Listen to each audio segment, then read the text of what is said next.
Got another Toshiba DVD player here. This one here, don't know anything about it. It's been sitting here for a while. It came out of an estate. Know nothing. I'm shooting this in ProRes like the last video that I did, so we can kind of compare the quality and see how things look. And this is a newer one than the last one that I looked at that was dead, but I think it's probably fairly similar, but this one has HDMI output as well. This time I have a DVD player. It's a Toshiba. This is an SD6100. It's a DVD player that has HDMI out as well as S-Video component and composite from 2008. Okay, it's making noise. Well, at least we know the power supply works. Pull the top off of this one and see if there's anything simple. Sounds like it could be a belt, but it could be more than that. I have a kit that I'm going to be building next week sometime. Maybe I'll do that next week. I was thinking of doing it today, but I've been busy today with a few other things like finishing up a video recovery.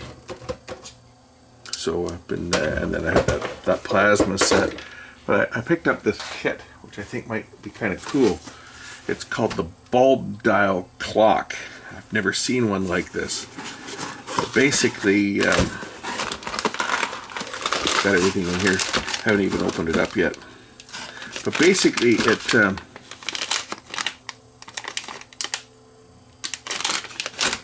it displays the time by shining lights across the dial, red, green, and blue LEDs across the dial, and it works kind of like a sundial. There's a, for lack of better terms, a column down the middle that creates a shadow, and where the lights intersect it creates what looks like a hand, a pointer. So it's got 3 different lengths of shadows for the red, green, and blue to determine the hours, the minutes, and the seconds. It should look kind of neat once I get it built. That will be a project for, I'll build it on camera. You can look up the clock kit. They sell for about 75 bucks for the basic kit. So not an inexpensive kit, but I think it might be kind of cool. I'm kind of a sucker for different types of clock technology. I built my first one when I was about 12 or 13, and that was a Heath kit, Panaplex. And I've built Nixie tube and VFD clocks and LED clocks and dot matrix clocks. I've built all kinds over the years, so every time I see one that's a little more unique than the next, I have to build it. Here's the guts to this one. It's got a power supply over here, which looks like this cap is ready to go kaboom. This one here is the one that I think I had a similar machine to this recently, like in the last couple of weeks, which I did change a cap on it. Not quite the same, because its audio video board was in the front here, and the power cord, I remember it went under here and plugged in the front, but it looks very similar to this one. This one hasn't failed, but that cap there is the one that has me nervous. But it's not opening the drawer here. No, it's not opening the drawer. Not. I heard a motor running, so I'm assuming that that's what motor is spinning. But maybe it's one of the other ones. Let's just plug it in again. Yeah, one of these motors is running, and I think it's probably the one that opens and closes the drawer. It's always fun to get these things apart when they are when they're closed, because sometimes you have to remove the front cover in order to get the front cabinet off to access it. Now this one will upconvert to 1080p. So these were some of the later generation DVD players that were made of the day when HDMI was becoming standard. But they still had the analog outputs, which is important, especially for me, because I use these things to play content on my in-house cable system that I run, just as ways to waste power, right? I'm always running different content from discs. I've also got media players that play USB sticks and so forth as well, right? But I've got so much stuff that's been recorded on DVD over the years that I've always got one DVD player that's pretty much always doing its thing. If I turn that, I can open this up and see that the belt is indeed broken. So let me go find a new belt to replace this, and then we'll see if this thing will play. And if not, we'll address the problem with the power supply, which hasn't happened yet, but it's going to. You can tell. If you look at the top of this cap, it's starting to bulge. You see, it hasn't failed yet, but you can just see, of course my camera doesn't want to focus now, but you can just see that that top is starting to swell up. So that'll be the next thing that's going to blow. It's got another belt here that probably is okay. Yeah, I think that belt is probably going to do the job. We'll just power it up and see if it closes, whether it slips.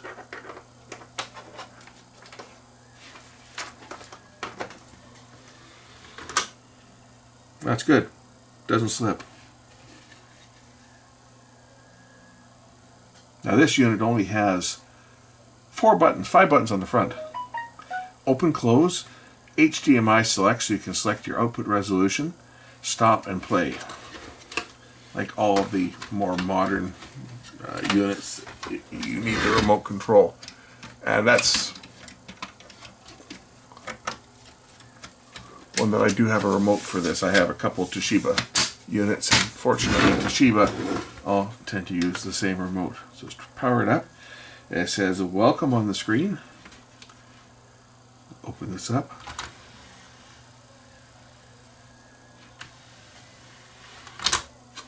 Good, that part works. Let me go grab a disc and we'll see how it plays. Just had a power failure. See if this plays. Load it up. Well, it doesn't seem like it's chucking the disc, does it?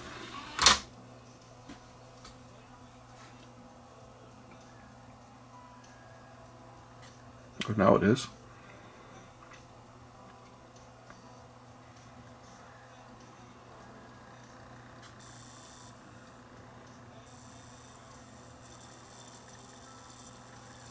Trying to read the disc. Whether it's going to read it or not, that I don't know.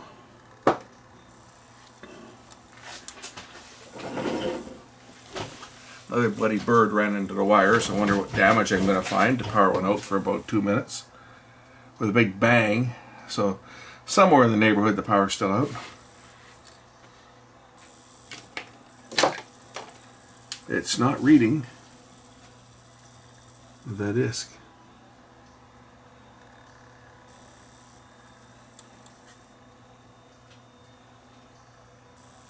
Just sitting there displaying load, but it's not doing anything. The thing with plastic, it gets brittle very quickly, like this black plastic crap that's in here. I just kind of touched it and it fell apart, so we're going to remove the remainder of the laser protection so that I can see the laser itself, because we like looking at lasers here, right? In case you didn't figure out, this is my DVD player.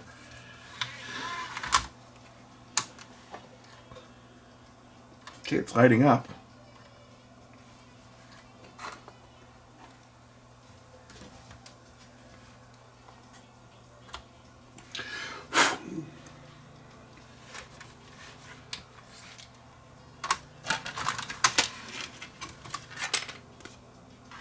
Oh, there's pieces from the plastic that broke. Here, it's going to get them out of here.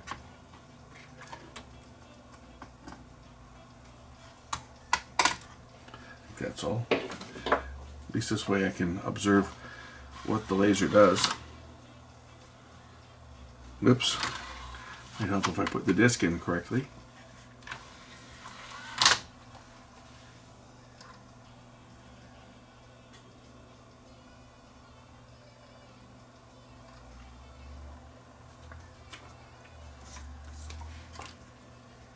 I can see it.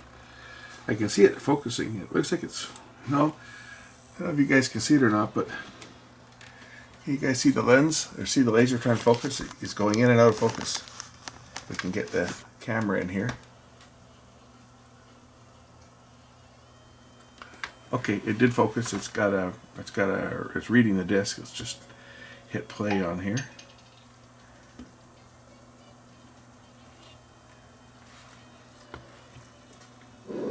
And it is playing, as you can hear, and as you can see, the laser spot is there, and it is playing my disc. There it is.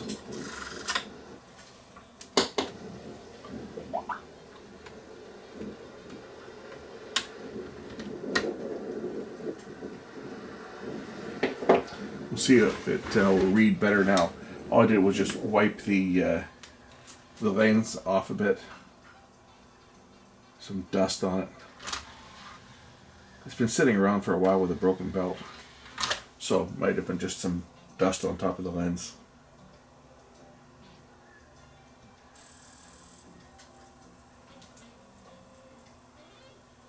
So now it's reading, and it's reading quickly. Nice thing about this particular unit is I can put a disc on it. If I want to repeat, I can just hit repeat and say repeat chapter or title, and now it'll just keep repeating this over and over, so I can use it as an output to drive a test channel.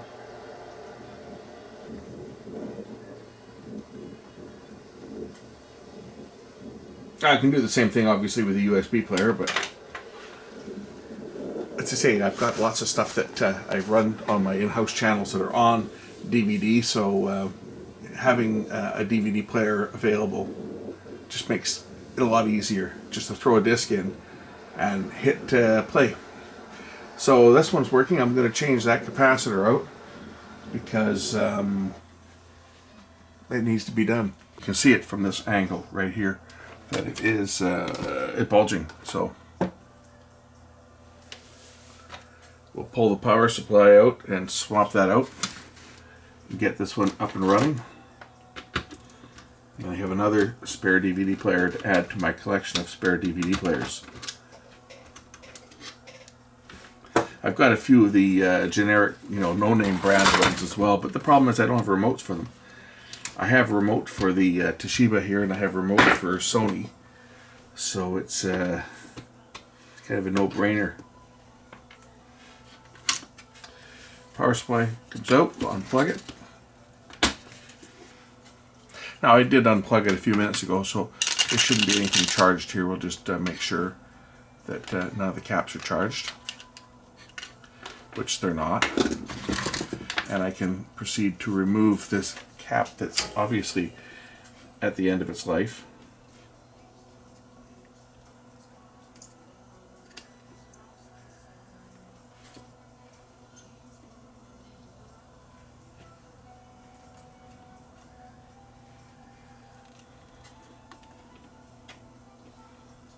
We can check the ESR on here. I'm sure it's starting to head up a bit.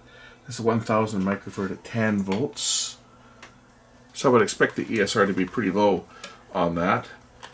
Somewhere around 0.12, like 0.12 maximum.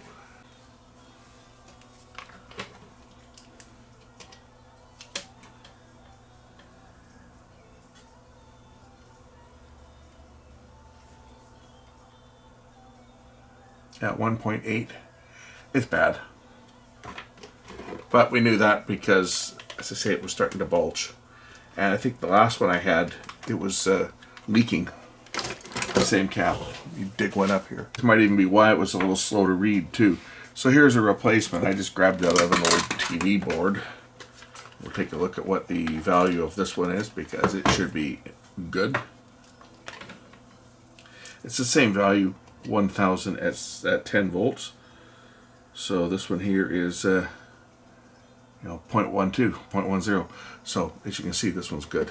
The other one was what, 1.2 ohms or something. So definitely was on its way out. Well, actually, it was past its prime. It was 0.12 is what they consider to be the maximum for new caps. So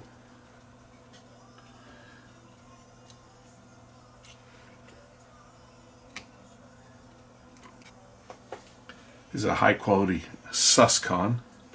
So we'll pop this cap in, paying attention to the polarity obviously, because we don't need to have a smoke show. Although I'm sure you guys would love to see a smoke show.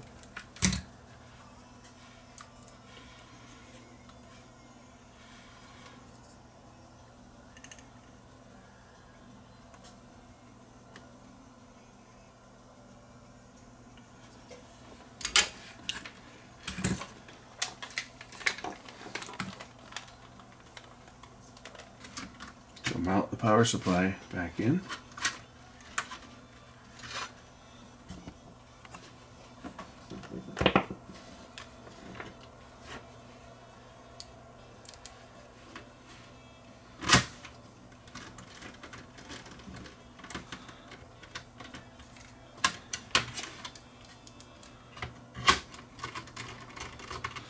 I'm sure that was probably a Canada goose that got cooked. In other words, a goose cooked as goose. Either that or an eagle, one of the two, but we're certainly having a lot of them lately. Being right on the flight path to migratory birds is a real pain in the ass, because they land in the fields and then they go to take off, and you get a flock of them that takes off all at once, and they fly right into the power lines. And they're always cooking their goose, so to speak. Okay, power on. This might affect the loading time too. If there was excessive ripple, that could certainly explain why initially it wasn't loading. And then as the cap warmed up a bit and the ripple came down,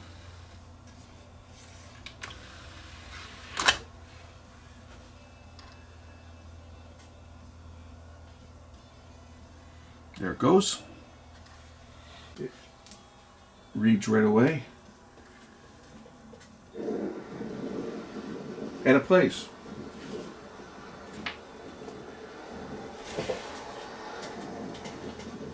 So I think this one's fixed. I'm just going to throw this one back together. And we'll call this one a day. We'll call this one done. I got another spare machine for when one of mine that I use for content delivery in the house goes bad. I'm only using one right now. I just used one that's identical to this. It's playing this.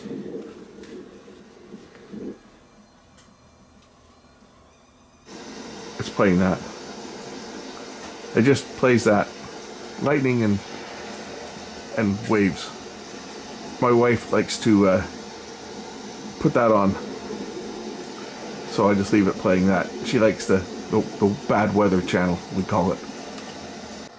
And this is the one that I normally have in the workshop here, where I turn it on. I have a DVD player in here, and I turn it on for when I need